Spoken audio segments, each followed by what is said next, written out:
Hi guys!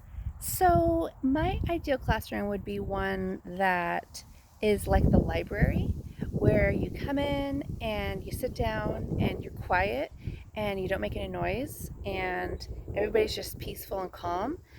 That to me sounds like wonderful. I'm just kidding. I would have a hard time being in that classroom because I am very loud. Okay, so for reals, my ideal classroom would be an imagination station where each section is decorated and an imaginary theme, because I think that kids, they grow up so fast and they're in these different environments and TV shows and stuff like that where they have to be big. Even my kids, like, they watch these shows on YouTube, and I'm like, dude, you're 3, you shouldn't be watching this.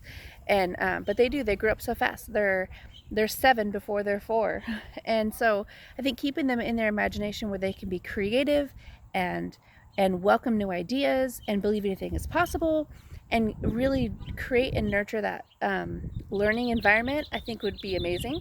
So kind of like if Dr. Seuss exploded with some Jesus and some love. Um, and so that's kind of like what I've been thinking about. I'm thinking, how can I shift and change to where imagination becomes a huge part of my learning, my teaching? How can I make it to where my kids um, in my class leave um, with an idea that anything is possible and that they can do and create anything, to where even if they're small, they can dream about being a doctor. They can dream about being an astronaut, and no one's going to say that's not realistic because you're a kid. Anything is possible. You could grow up to make unicorns. Um, and so, what if they want to grow up and create food for unicorns that makes them change color? Like, let them dream about that. Let them believe about that. And that way, when it comes time for them to really put their imagination to the test and really come up with good ideas, they might be the one that comes up with food that you can chew and then you're full. Who knows? Willy Wonka did, right, guys? And so I think that's kind of the theme that I want to go towards. It's just imagination station, imagination in reading, imagination in writing, imagination in learning. How can we creatively teach letters instead of just saying this is the letter A? Like, let's talk about A in like a new, exciting way. Anyways. And so that's kind of where I'm thinking. It would smell like Laffy Taffies and watermelon Jolly Ranchers.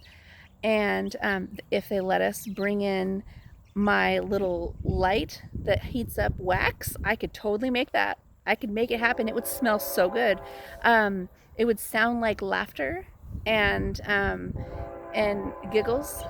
And now you're making me miss my kids. And it would feel like love, and it would feel like just freedom. I think is what it would feel like, is freedom, that anything is possible. And then that sets them up for the gospel that Jesus can do anything, because he can. And so anyways, that would be my classroom. And yeah, all right, bye guys.